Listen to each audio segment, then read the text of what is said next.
خلينا كلنا نكون متفقين إنه وصفات القرفة لا يعلى عليها، فما بالكم لما بتكون بمكونات جدا بسيطة وبدون بيض. أيوة، وبتطلع معاكم بتشهي القرب. واللي شو بدي أقولكم على ريحة القرفة اللي عبت البيت، يا عيني إشي من اللي بيشتهيه قلبكم. صدقوني هالوصفة في مكان تاني بدون مبالغة يا جماعة، اللي ما جربها رايح عليه كتير. أحبائي كالعادة يلا ننزل على التعليقات، نصلي على الرسول، أكسب أجر أنا وإنتو. لو حابين تحتفظوا بالوصفة خدوها حالا حالا، مشاركة على صفحاتكم. أي وقت حبيتوا تطبقوا هالوصفة بيكون هالفيديو مرجع لإلكم. أيضا نضغط لايك لهذا الفيديو لحتى دايما جديد الصفحة يوصلكم أول بأول، ونقول بسم الله ونبدأ.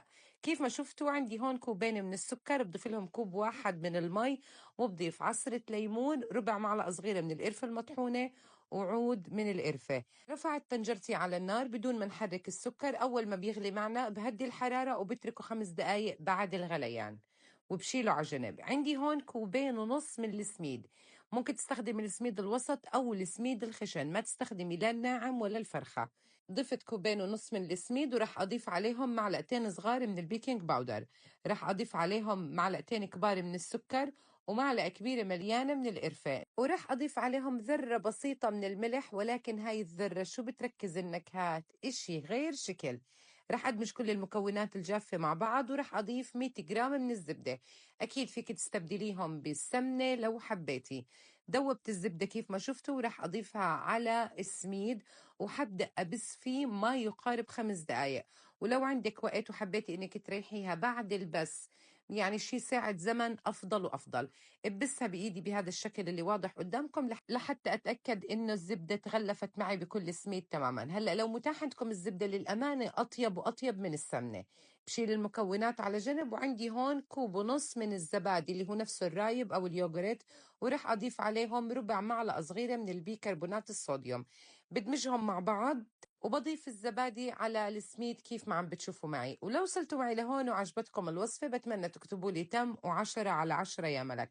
دمجت الزبادي مع السميد تمام بحركة سريعة، وشوفوا هيك القوام المفروض يكون معاكم، لا كتير جامد ولا كتير سائل. بصينية مقاس 24 بضيف معلقة كبيرة من الطحينة وبمسح الصينية كلياتها.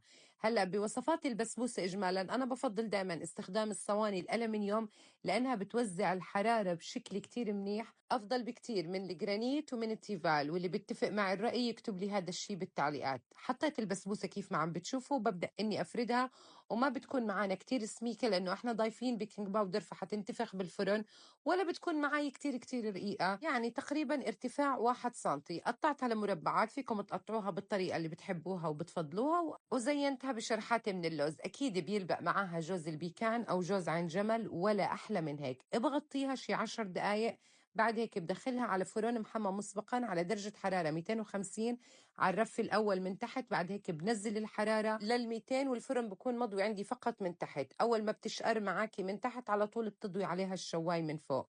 أكيد الشربات أو الشيرة أو القطر عنا ساخن والبسبوسة ساخنة، أيوة، لحتى تتفتح معنا حبات السميد وتكون معنا طرية وبتشهي القلب.